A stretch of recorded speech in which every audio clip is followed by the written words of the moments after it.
Hey guys, Dan here with Merlin, and welcome to another episode of Sunnydale Stories, talking about Buffy the Vampire Slayer, and really just getting started. Still very early. Yeah, very early on, season 1, and the episode is Teacher's Pet. Now, I'm going to say, Uh-huh. I think we might have come to a crossroads Okay. where you and I might have a disagreement. Is that right? Maybe. Okay, great. I could be wrong. Let's hear about it. So, in this episode, one of the teachers dies. Murder! Mysteriously. Yeah, he's killed, for sure.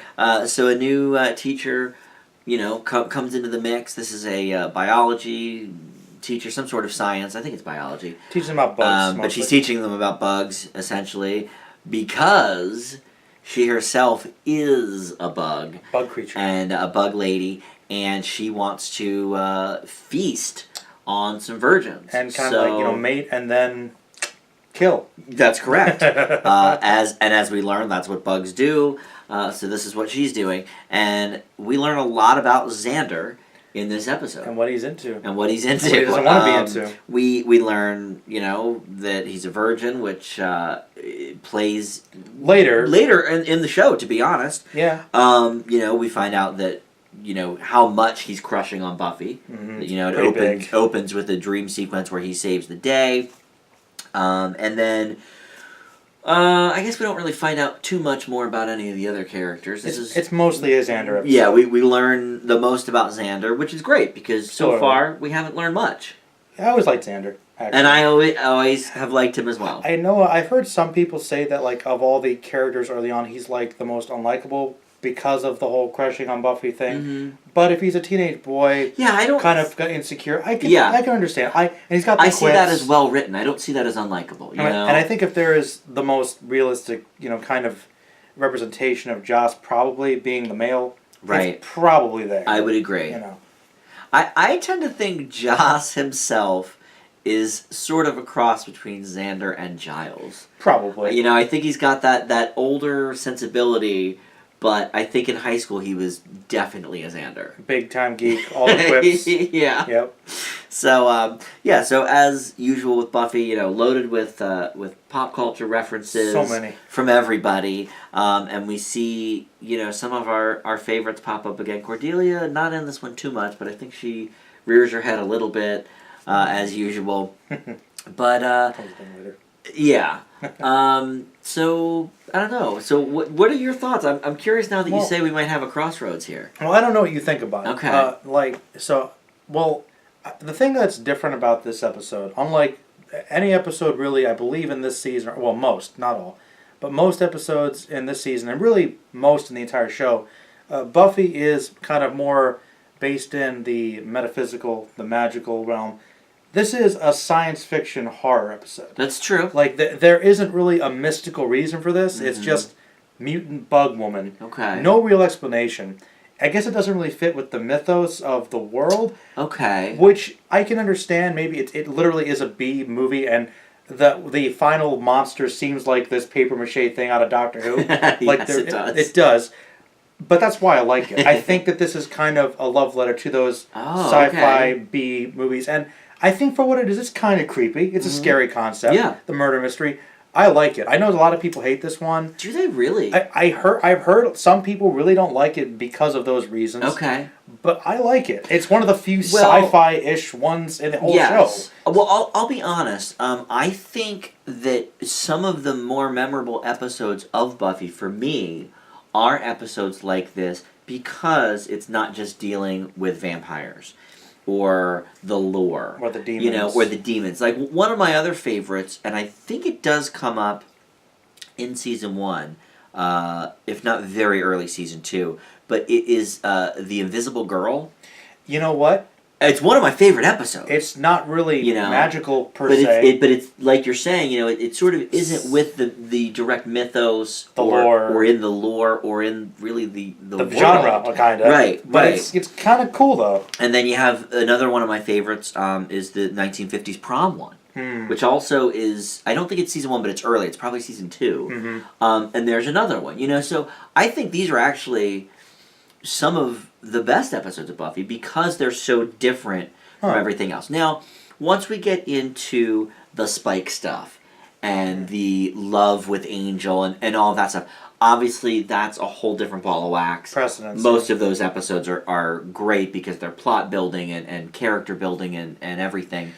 But for this first season, where they're just kind of experimenting, and really the second season, I think these episodes are the most memorable. Oh, well, I'm surprised. You know? I thought. Did you think I would hate it? I thought you wouldn't like it. I actually like it a lot. Oh wow, I thought it was like. I still think it might be a bit of a guilty pleasure because it's very silly. It is silly. But I think it's intentionally trying to do that, though. I would agree with your synopsis that it's sort of trying to be like a B movie, bad horror. You know, you gotta figure that Joss grew up on this kind of stuff. You know, all those movies that like MST3K makes fun of. You know, it just seems like his kind of style. Tea, you know, and I think we see that in a lot of his work. You know, like Dr. Horrible and. You know, they all have sort of that the campy horrorness to them. And I do think this is kind of a silly one. Yeah, I mean, in some respects. I feel like a lot of hardcore Buffy fans would probably push an episode like this aside, but for season 1, I think it's one of the more memorable ones. I do as well. It's better than the last episode we talked about, which is just the cheerleading episode. Which, like I said, if it wasn't like the twist in that one was the thing that stuck out for me. Right. Here, I think it's the actual plot line and the monster. It's very different. It is very different. So no, we're actually I think on the same page. I'm actually, I guess I shouldn't say I'm surprised to hear that people hate these kind of episodes, just because the Buffy fan base is very particular about the Buffy Angel stuff and the Buffy Spike stuff, and this, you know, this is before all of that. Yeah. So, you know, Angel does appear in this episode and, you know, being, you know, mysterious man again. He tries to help. Yeah, he tries to help. Well, I mean, I guess that maybe, I think that season 1, ranking-wise, is usually considered one of the weaker seasons because it doesn't have the ongoing plot. Right. But I guess it's more simple, but we're still building the universe. Yeah. Building the characters. I like it. I mean, it's simple, but I think a lot of it works. Like, and as we get closer to the finale, I think the finale is great, and you know we'll see more of that. Yeah, the season 1 finale. Yeah, I agree. And I think, you know, especially for a show like this, where it develops such a fan base over time, I think it's harsh to judge, you know, season 1 when they are world building and they're character building, and when they made this episode.